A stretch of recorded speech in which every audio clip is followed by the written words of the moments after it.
neutral people that I've read have said none of the airfield was damaged, and some secluded locality. Time window for the international community to intervene would now be very less.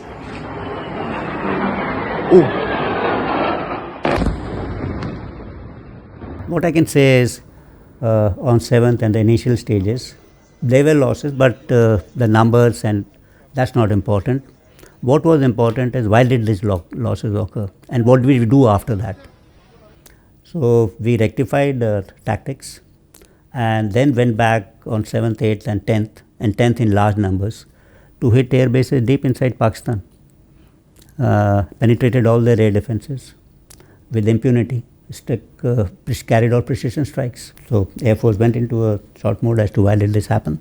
They rectified their tactics and flew in again and flew all types of aircraft with all type of ordnances on 10th. I think Government of India has made it quite clear. They have laid down the limits of the tolerance against terror activities emanating from Pakistan, and it's quite clear that India is going to respond precisely and decisively should there be any further terror attacks emanating from Pakistan. So that's, I think, has its own dynamics as far as the armed forces are concerned.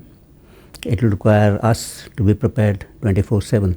This is the first time it has been held in abeyance, and the decision to hold it in abeyance came in the first 24 hours without a shred of evidence, despite our offers of impartial and independent investigations. This is an existential threat to Pakistan. Raju, this was, I would say, an escalatory war which has downgraded or which has lowered the threshold. And when I say it has lowered the threshold, previously, we used to be confined to the disputed territory. This time it has been in the international border. And now in the future even, it will not be restricted to the disputed territory. It would come down to whole of India and whole of Pakistan.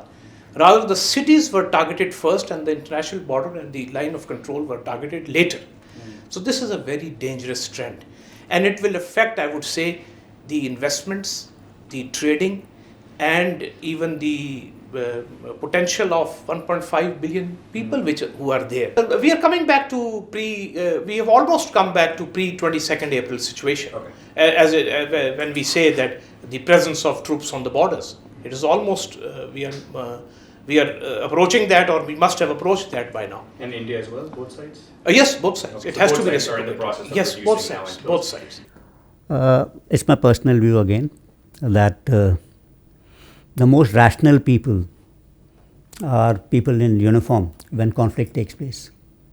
That's because they understand that conflict can swing either way. They understand the consequences of this kind of a conflict. And in every step which happened during this Operation Sindoor, I found both sides displaying a lot of rationality in their thoughts as well as actions. So why should we assume that in the nuclear domain there will be irrationality on someone else's part? I think that they will be subjected to very, very rational kind of an behavior.